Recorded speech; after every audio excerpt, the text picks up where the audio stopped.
Shalom, selamat pagi, saudara yang kasih dalam Tuhan Yesus Kristus.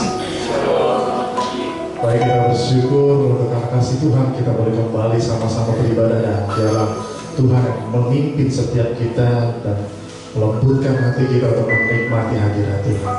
Mari kita bersatu dulu.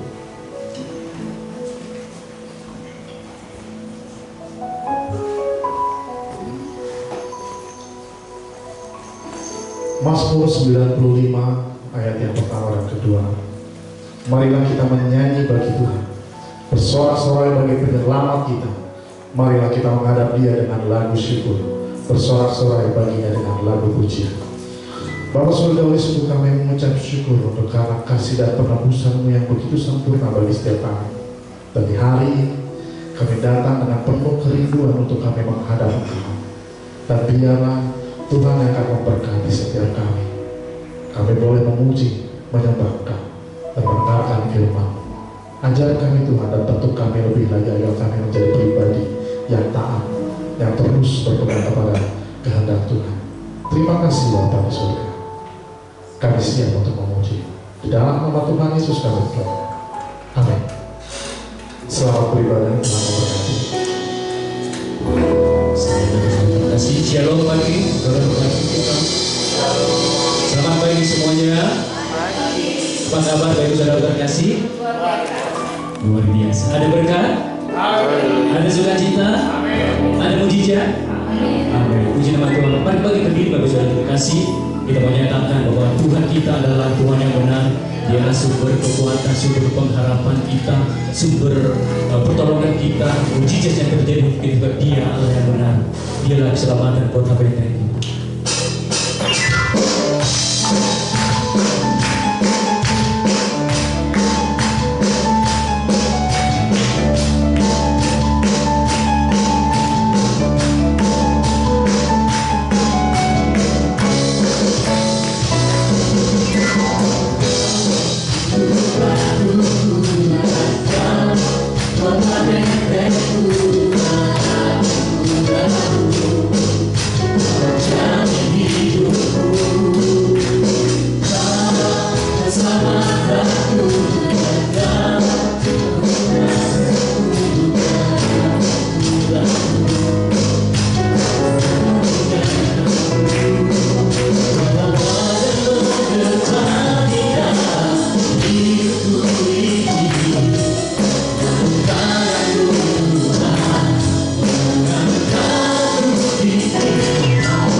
Dialah sumber keselamatan kita.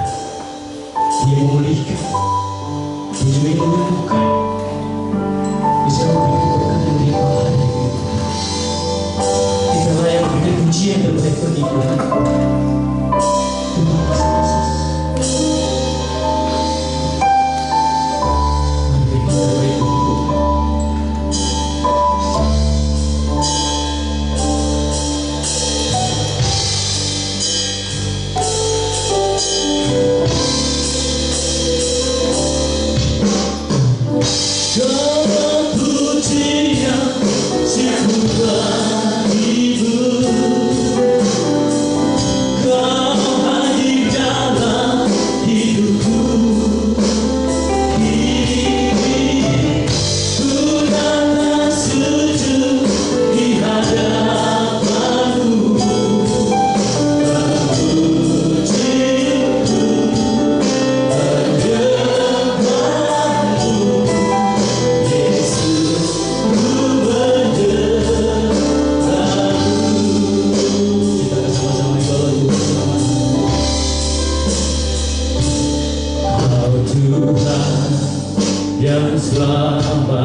kami boleh hadir semua orang kasih dan lebih kurang saja ya Tuhan Yesus.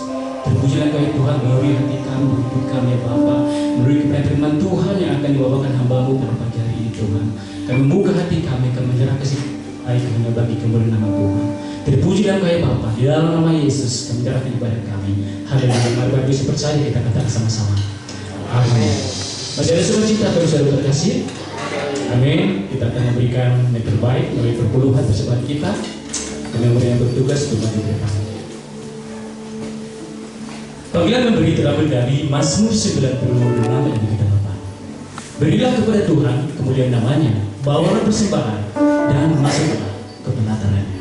Sambil persembahan kita datang, kita kiranya kasih Allah tidak pernah berkesudahan di hidup kita.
Dan saat ini kami boleh memberikan apa yang menjadi milikmu untuk dapat dikelola oleh gereja ini. Dan Tuhan akan memberkati setiap umatmu yang sudah memberikan, berkati dalam pekerjaan, keluarga, masa depan kami yakin dan percaya Tuhan akan melimpahkan berkat-Mu yang sempurna.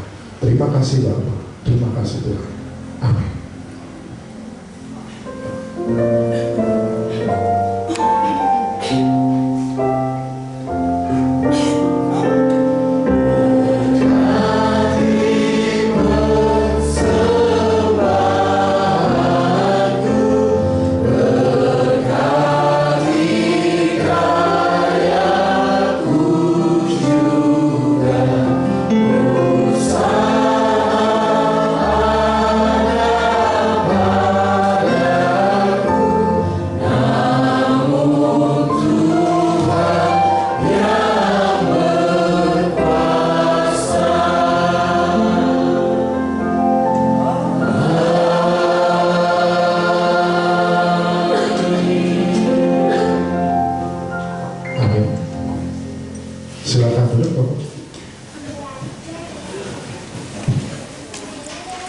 Saya mengundang anak sekolah minggu untuk maju ke depan. Kita akan mendoakan anak kita. Kita boleh belajar firman Tuhan bersama guru bersama.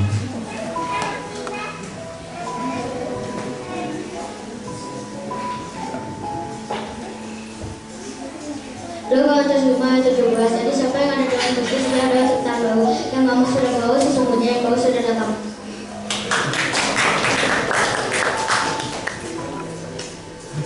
Baik Bapak Ibu, mari kita kita doakan anak-anak kita ini. Mari kita berdoa. Bapa Surgawi, sungguh kami mengucap syukur untuk karena kasih-Mu bagi kami, begitu juga bagi anak-anak ini Tuhan. Kami tahu bahwa Tuhan begitu menyayangi mereka. Dan saat ini biarlah Tuhan akan memimpin mereka melalui guru sekolah minggu yang akan mengajarkan mereka semakin hari semakin menanamkan iman yang teguh kepada Tuhan. Dan kami yakin dan percaya Tuhan akan memberkati setiap pertumbuhan mereka melalui gereja ini dan sekolah minggu ini. Biarlah Tuhan akan memakai mereka menjadi anak-anak yang hebat, anak-anak yang cerdas, dimanapun mereka dapat menjadi berkat. Terima kasih Tuhan. Di dalam nama Tuhan Yesus kami berdoa. Amin.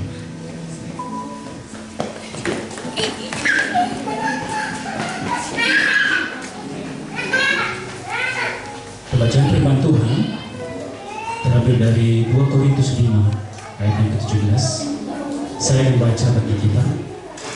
Jadi siapa yang ada di dalam Kristus, ia adalah ciptaan baru. Yang lama sudah berlalu, sesungguhnya yang baru sudah datang. Firman Tuhan yang disampaikan hambanya Bapak Hans Penyedia Pratama. Kita sambut firman Tuhan ini dengan satu pujian. Hanya Kau, Dialah satu-satunya pengharapan kita, jawaban hidup kita. Tangan kasih selalu tersedia bagi kita.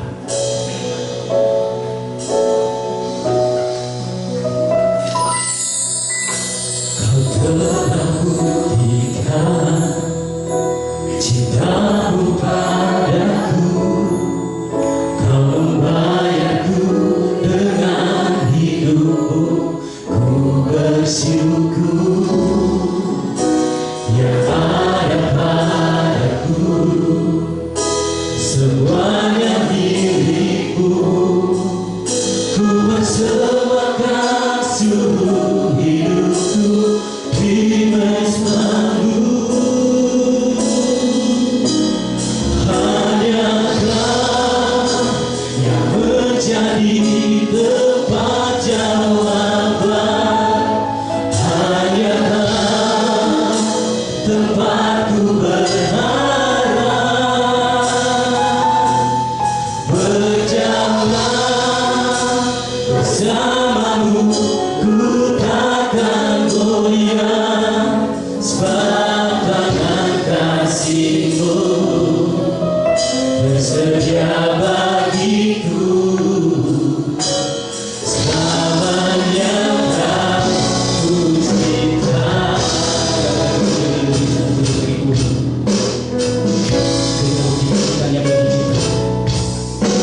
Kau telah buktikan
Tuhan, Engkau rindu bahwa setiap kami dapat mempersembahkan tubuh kami, hidup kami untuk kemuliaan.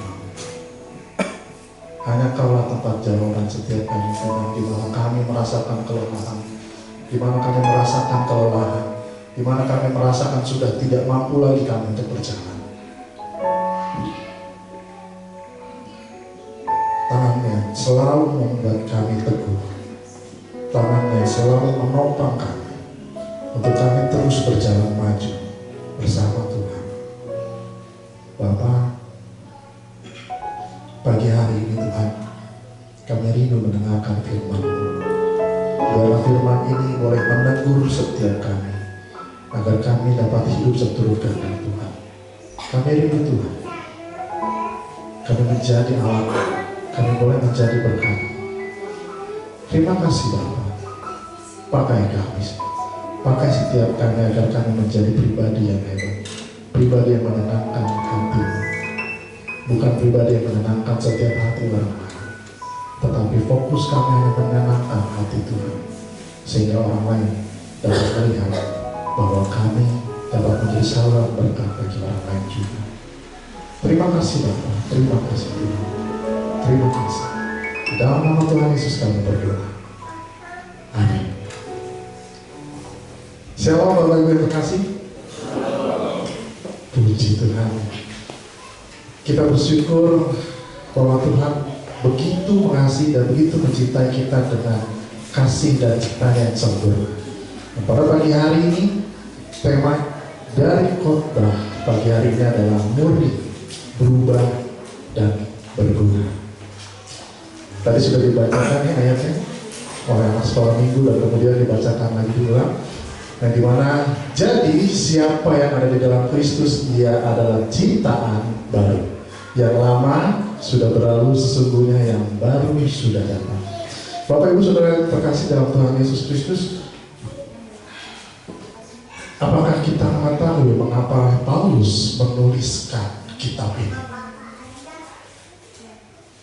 Pada waktu itu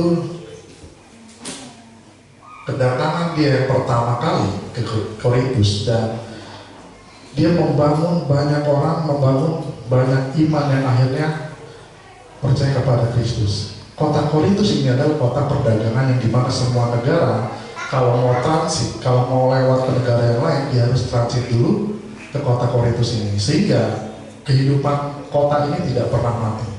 Karena apa? Dari Asia, dari Eropa, semuanya harus mampir dulu di sini. Dan di sana di mana titik temu semua kebudayaan akhirnya bercampur. Dan ketika Paulus datang ke sana, wah, kehidupannya sampai ketika Paulus datang pertama kali, dia menemukan satu tempat yang bertuliskan kepada Allah yang tidak dikenal. Lalu Paulus mulai masuk, akhirnya mulai menjangkau, memberitakan tentang Kristus. Dan saudara, untuk merubah pola hidup yang lama menjadi pola hidup yang baru, ketika sebelum dan sesudah mengenal Kristus, itu perlu niat hati dari pribadinya sendiri. Ketika dia menutup diri, artinya kehidupannya tidak akan pernah bisa berubah. Tapi ketika sudah menerima Kristus, dia belum sepenuhnya menerima Kristus ketika dia tidak bisa merubah sikap hidup. Dan di Korintus ini makanya ada surat Korintus yang kedua, ketika Paulus datang ke sana dan dia bilang, aduh, banyak hal yang menyakitkan yang dirasakan Paulus pada waktu itu. Dan Paulus setelah dia mendengarkan kabar baik, akhirnya dia menyampaikan surat yang kedua ini, di mana kedatangan yang pertama kali semua orang mau menerima Yesus, tapi tidak sepenuhnya menerima Yesus, hingga akhirnya dia kembali ke kotanya untuk menyampaikan banyak hal dan juga mengembangkan jemaat Tuhan dimanapun. Dan saudara, surat yang kedua ini, sebagian besar jemaat itu telah bertobat dan akhirnya mereka kembali kepada pengajaran yang indah tentang pendamaian dan ciptaan baru. Nah, ini apa yang utama tadi. Jadi siapa yang ada di dalam ciptaan yang ada di dalam Kristus, dia adalah ciptaan yang baru. Yang lama sudah berlalu, sesungguhnya yang baru sudah datang. Dan hal yang pertama adalah menjadi murni. Nah, Bapak Ibu, kalau di dalam terjemahan dari bahasa Yunani-nya ada dua kata. Yang pertama adalah neos, dan yang kedua adalah kainos. Dua kata ini. Kata yang neos ini digunakan sebagai artinya baru secara waktu, baru banget dibuat, dan kemudian belum lama ada. Nah, ini biasa digunakan oleh kita semua. Dalam arti kata, ketika kita membuat makanan, kita nggak mungkin buat makanan itu dari 2 hari yang lalu. Tentunya ketika kita mau makan, kita akan buat itu dari pagi hari, atau siang hari, atau setiap kali kita mau makan, kita baru eksekusi atau kita masak. Nah, itu sebetulnya kata yang digunakan adalah neos. Berbeda halnya dengan kainos ini, dan dimana baru secara kualitas dan hakikat. Hakikat kita adalah hakikat yang diciptakan oleh Tuhan, yang waktu itu ada dan Hawa diciptakan oleh Allah sendiri menurut gambar dan rupa Allah, yang dimana kita adalah harusnya menjadi keturunan Allah sendiri. Hanya saja hakikat itu hancur. Kenapa? Karena dosa, karena pelanggaran, karena tidak taat oleh aturan yang Allah buat. Yang artinya hakikat kita sebagai manusia milik Allah, akhirnya kita bukan lagi menjadi milik Allah. Kenapa? Yaitu karena dosa itu yang akhirnya memutuskan ikatan kita dengan Tuhan. Hakikat kita sebagai manusia masih tetap hakikat kita sebagai manusia. Hanya saja hakikat kita, apakah kita anak Allah atau kita pendosa. Nah, yang inilah makanya kenapa yang digunakan di kata ini, kamu adalah ciptaan baru.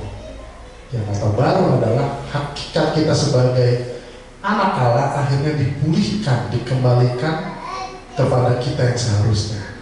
Kita adalah milik Allah yang sempurna, dan dimana kita harusnya punya sifat yang berbeda dengan orang-orang dunia ini.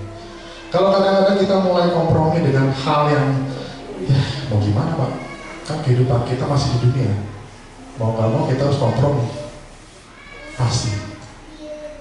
Akhirnya beberapa kemarin ya, hari Jumat saya bertemu salah satu pemain timnas tahun 2019, Otavio. Dan saya bilang, sedikit mendengar kesaksian dia sebelum dan sesudah mengenal Yesus. Saya bilang, dia dulu Kristen, Katolik. Di negaranya dia, ketika dia datang ya udah, datang ibadah setiap hari Minggu, datang, tapi kehidupannya tidak mencerminkan tentang Kristus. Dan dia cerita bahwa dalam kesaksiannya itu, saya bilang, oh, akhirnya ketika dia menemukan Kristus betul-betul, dan dia memegang teguh ayat ini, karena saya ada di dalam Kristus, jadi saya adalah ciptaan yang baru, yang dimana sifat kita bukan lagi sifat yang dunia inginkan. Dan dia ada satu yang dia katakan, saya pemain bola, tapi tujuan saya bukan pemain bola. Ada yang Tuhan mau kerjakan dalam hidup saya. Dan kalau mau dibilang, beberapa banyak orang yang akhirnya dimenangkan, orang yang akhirnya kenal Tuhan Yesus melalui kehidupannya dia. Dan hal yang akhirnya kemarin saya dapat adalah Tuhan selalu berbicara dengan dia. Otavio, kamu nanti akan ke timnas ini, nanti kamu akan ketemu dengan orang ini, negaranya dari ini. Dan dia bilang, benar Tuhan. Tapi selama beberapa waktu tidak ada panggilan untuk kontrak ke sana. Setelah akhirnya melewati beberapa waktu, dia bilang ada yang kontak, dan akhirnya dia bilang, oke, saya berangkat. Tapi sepanjang sampai di sana, akhirnya dia tungguin, mana orang dari negara ini kok nggak ada. Sampai di titik terakhir, detik-detik terakhir sudah mau mulai, orang ini datang, dan dia akhirnya menemui pemain yang lain ini dari negara yang lain ini, dan dia cerita tentang Yesus. Bapak Ibu Saudara, seorang yang punya hal di mana dia rasa dunia lebih menguntungkan. Dunia bisa menjamin kehidupannya dia. Gaji dia mungkin bisa sekali kontrak berapa miliar dan itu cukup untuk hidupnya dia.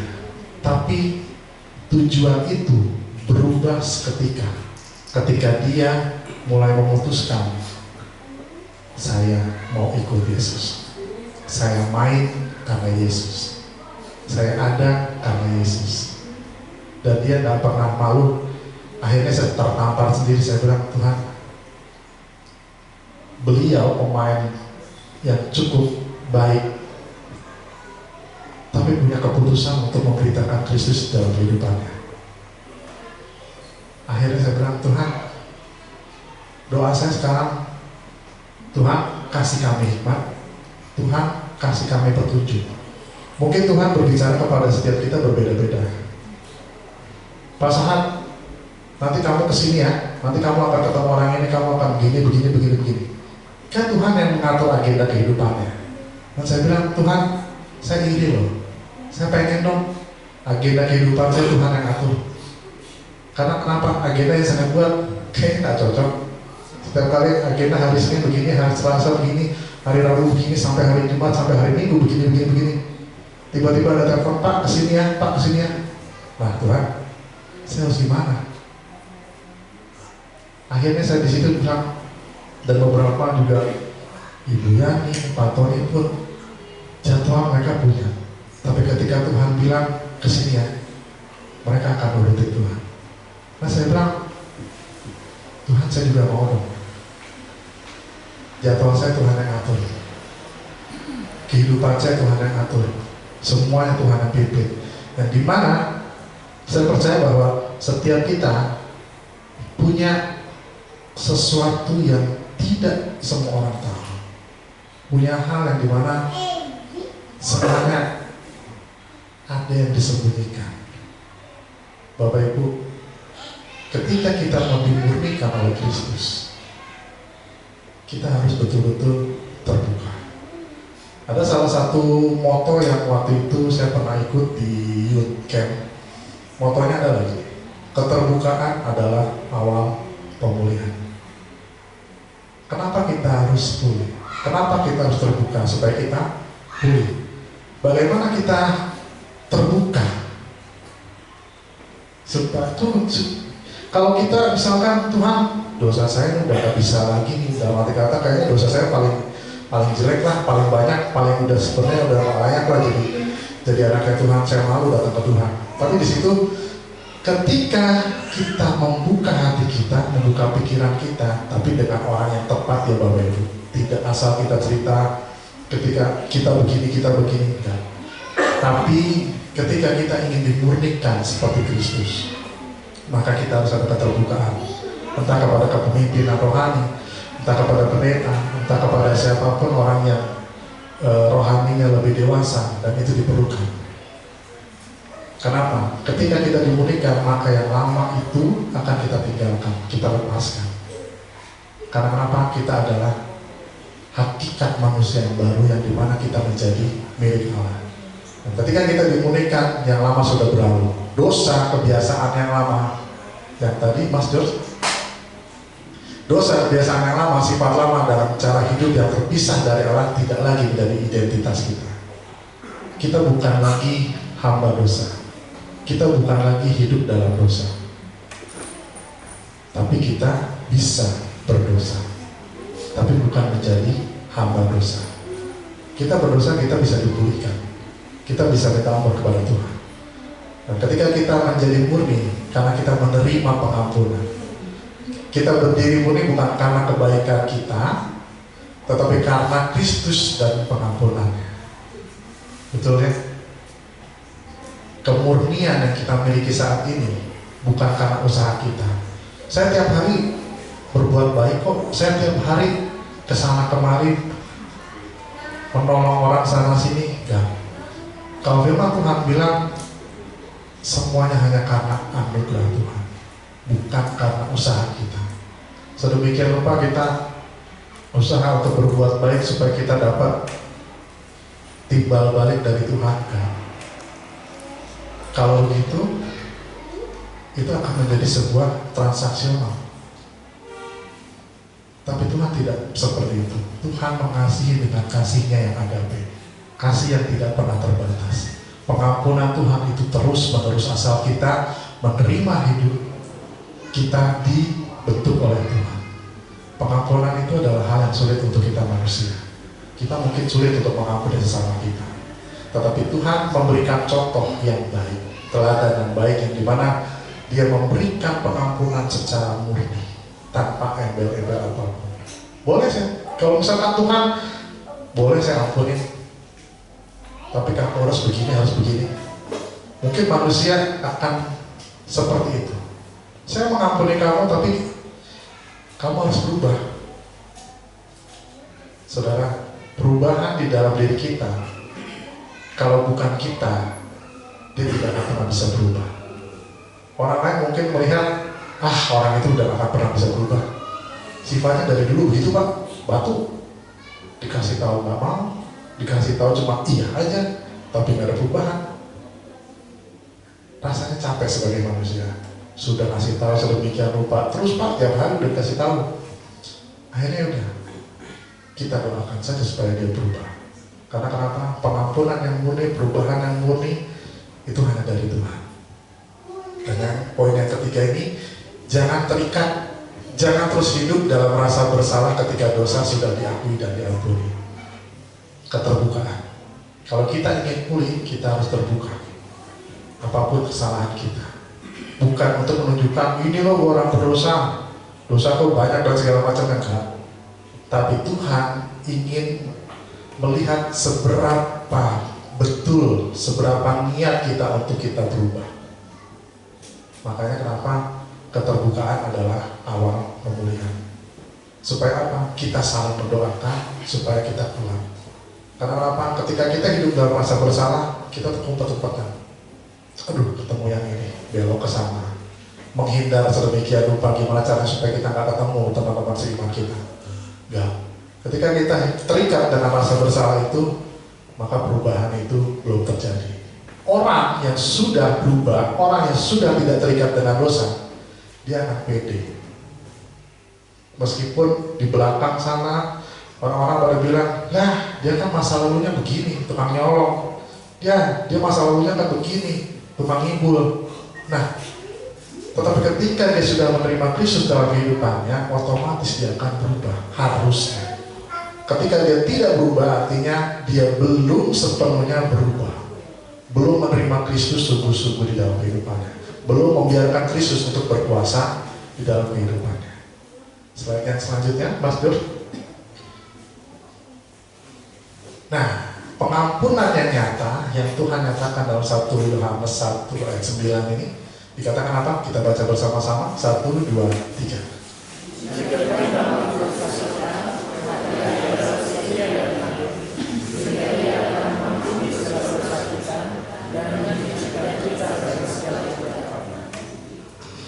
Jika kita mengaku dosa kita, maka Ia setia dan adil sehingga Ia mengampuni segala dosa kita dan menyucikan kita dari kejahatan. Saudara,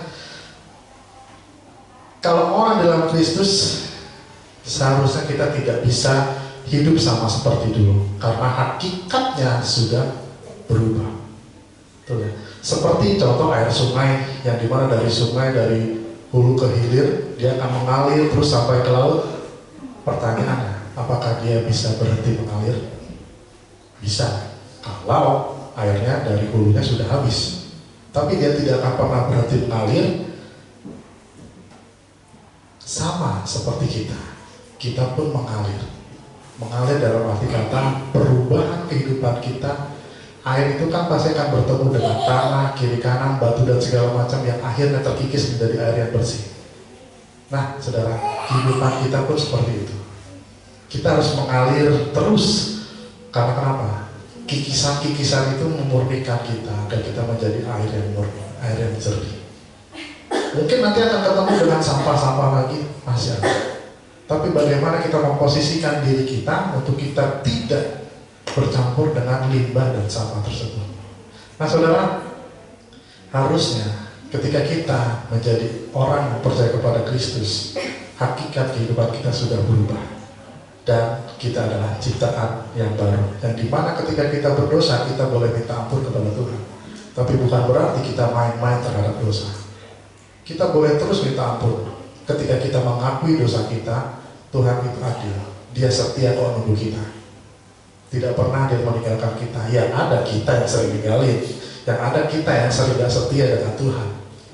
Kalau Tuhan mau memurnikan kita lagi, kalau Tuhan mau menyucikan kita lagi, datang kepada Tuhan.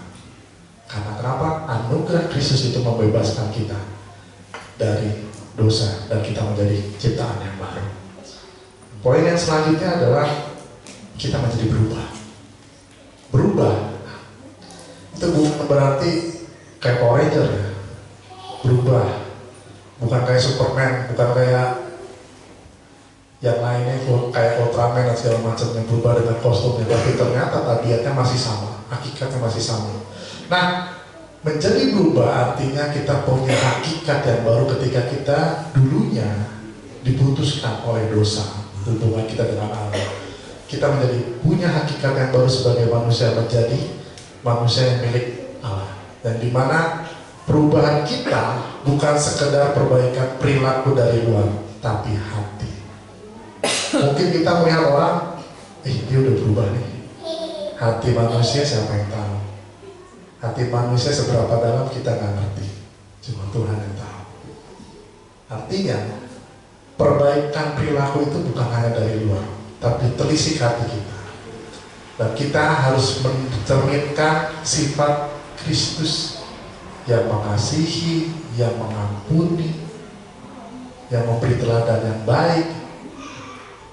Ini yang harus jadi perubahan dalam kehidupan kita. Dan yang terakhir adalah kita menyerahkan diri dan melangkah sesuai dengan identitas baru. Kita semua punya identitas yang baru, dan saya yakin setiap kita pasti betul-betul memegang teguh identitas kita masing-masing sebagai anak-anak Allah, dan memegang teguh semuanya. Dan orang yang di dalam Kristus itu tidak akan pernah bisa, harusnya tidak akan pernah berubah kembali kepada tabiat yang lama. Karena kenapa? Karena kita adalah miliknya Kristus. Dan yang terakhir, Bapak Ibu, menjadi berguna. Menjadi berguna, hidup untuk tujuan yang baru. Bukan untuk diri kita sendiri. Di ayat yang sebelumnya, di ayat yang ke-15, 2 Korintus 5 ayat 15 dikatakan, Yesus mati untuk semua orang, supaya mereka yang hidup tidak lagi hidup untuk diri mereka sendiri. Jadi hidup kita, Yesus mati itu bukan berarti untuk Yesus sendiri, kan? Tetapi darahnya untuk menebus kita. Dan harusnya kita tidak lagi hidup untuk diri kita sendiri. Sama seperti Otavio tadi, saya sudah ditebus, sekarang saya milik Kristus, yang artinya saya harus punya perubahan yang dimana saya bukan lagi hidup untuk diri saya sendiri. Dia sampai hari ini masih janjian dengan orang ini, janjian dengan orang ini, dan tugas dia sekarang bukan hanya fokus di bola, menjangkau jiwa. Nah, Bapak Ibu Saudara, saya berdoa untuk saya juga dan untuk kita semua, jadilah pribadi yang menjangkau orang. Tuhan sudah begitu sangat mencintai Bapak Ibu Saudara dan saya. Bukan berarti kisah cintanya Tuhan itu kita pendam sendiri. Kisah cinta kita aja bisa kita ceritakan ke orang lain. Aku lagi dekat dengan ini loh, aku lagi suka dengan orang ini loh. Kenapa? Cintanya Tuhan kita tidak bisa ceritakan kepada orang lain.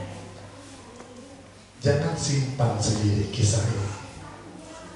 Orang lain harus tahu bahwa Tuhan begitu mengasihi kita. Kita bukan hidup untuk diri kita sendiri. Kita hidup untuk Kristus. Yang dimana identitas yang baru kita miliki ini adalah kita harus menghasilkan buah, dan dimana kita harus melayani. Dan saya rindu Bapak Ibu, saya pengen melihat Bapak Ibu boleh melayani di menjadi singer, worship leader, pemain musik. Apa yang kita lakukan bukan hanya untuk kami, yang kami lakukan pun untuk kita semua. Dan saya rindu Bapak Ibu pun boleh terlibat dalam setiap pelayanan di tempat ini. Semuanya boleh melayani. Tidak ada pantangan, tidak ada batasan, dan saya rindu kita mengucap syukur dengan cara yang bisa kita melayani di gereja. Dan saudara, identitas baru ini yang akhirnya kita harus mengasihi, mentaati setiap hukumnya Tuhan Kristus, yang dimana juga identitas baru ini harusnya kita dapat memuliakan Kristus di dalam kehidupan kita. Muliakanlah Tuhan dalam setiap aspek kehidupan kita, baik dalam keluarga, pekerjaan, lingkungan kerja kita, lingkungan kemasyarakatan kita. Jadilah pribadi yang terus menjalin hubungan, dan orang-orang ketika kita sudah tidak ada, mereka melihat orang ini baik, orang ini mencerminkan Kristus. Karena kenapa? Ketika kita memiliki identitas yang baru, kita pun juga harus menjadi berkat. Kita membawa kabar damai, kabar sukacita, dan kita menjadi alat yang berguna bagi Allah dan sesama. Saudara, sebagai kesimpulan, murni karena pengampunan Kristus sudah selesai. Kita sudah dibersihkan sepenuhnya dari dosa. Ketika kita sudah disucikan, dimurnikan, artinya kita harus berubah. Karena kenapa? Allah menciptakan kita kembali dengan hakikat yang baru, dan kita saat ini hidup dengan identitas yang baru di dalam Tuhan, dan kita boleh berguna supaya perubahan itu bertujuan agar hidup kita bagi Dia menjadi berkat bagi sesama. Saudara, pengampunan yang Kristus lakukan sudah selesai. Kita tidak lagi terbelenggu pada masa lalu. Yang lama sudah berlalu, dan yang baru sudah datang.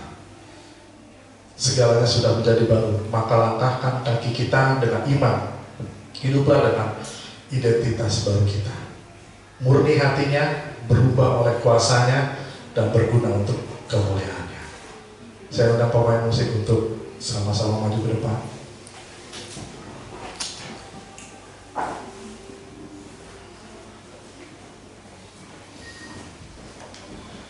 Bila saat ini ada hati yang sedang merasakan kelelahan, merasakan sedang berat sekali kehidupannya, saat ini kita hanya bisa datang. Karena kenapa? Karena hanya Yesus yang sanggup mengerti dan menolong kita.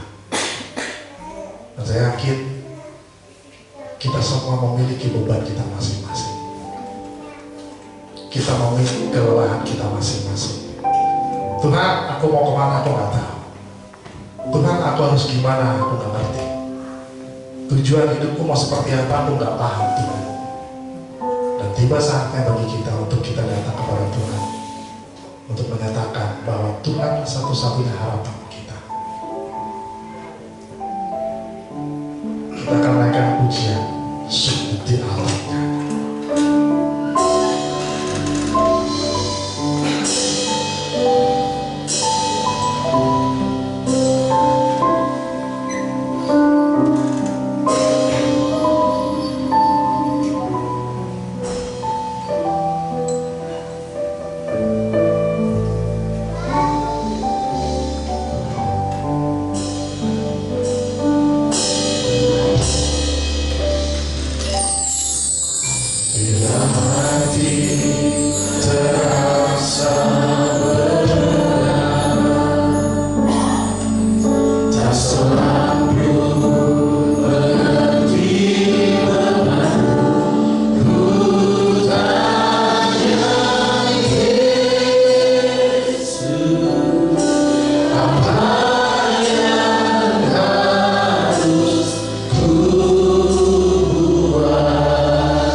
Ku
Kami datang sebagai anak-anak-Mu yang penuh dengan beban, penuh dengan masalah, penuh dengan keputusan yang sulit yang harus kami ambil. Dan keputusan itu harus kami melibatkan omongan-omongan, kata-kata orang. Tuhan, tolong tunjukkan kepada kami semua apa yang harus kami putuskan, apa yang harus kami lakukan. Karena Engkaulah Bapa kami yang baik. Engkaulah Bapa kami yang begitu mengasihi kami dan menolong kami dalam setiap kehidupan kami. Kami bersyukur Tuhan untuk setiap karya-Mu yang dimana telah selesai di atas kayu salib. Terima kasih Tuhan, karena melalui darah-Mu kami telah diampuni sepenuhnya. Kami dibersihkan dari setiap dosa. Engkau menjadikan kami semua ciptaan yang baru, yang lama sudah berlalu dan sesungguhnya yang baru sudah datang. Bapa yang baik, murnikan hati kami di hadapan-Mu, agar kami tidak lagi terbelenggu oleh rasa bersalah atau masa lalu yang membuat kami tidak dapat melangkah maju. Bapa, kerjakanlah kuasa-Mu di dalam hati kami. Kerjakanlah kuasa-Mu di dalam kehidupan kami, di keluarga kami, di pekerjaan kami, dan masa depan kami. Karena Engkaulah yang berkuasa untuk menentukan kehidupan kami. Tuhan, saat ini kami datang. Kami rindu, kami sungguh-sungguh berubah dan menjadi serupa dengan Engkau. Bukan hanya sekedar rupa luar kami saja, tetapi hati, hakikat kami, sifat kami sebagai anak-anak-Mu.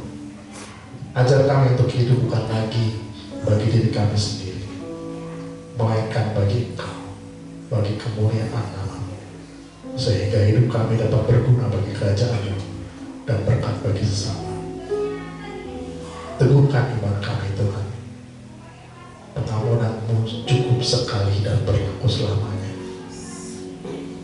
Tolong kami untuk kami terus melangkah, agar kami betul-betul memegang teguh identitas kami yang baru di sepanjang hidup kami Tuhan. Terima kasih Bapa, terima kasih Tuhan. Mari kita angkat tangan kita untuk menerima berkat dari Tuhan. Tuhan memberkati engkau dan melindungi engkau. Tuhan menyinari engkau dengan wajah-Nya dan memberi engkau kasih karunia. Dan Tuhan menghadapkan wajah-Nya kepadamu dan memberi engkau damai sejahtera. Engkau Allah yang besar.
Silakan duduk, silakan para sahabat duduk.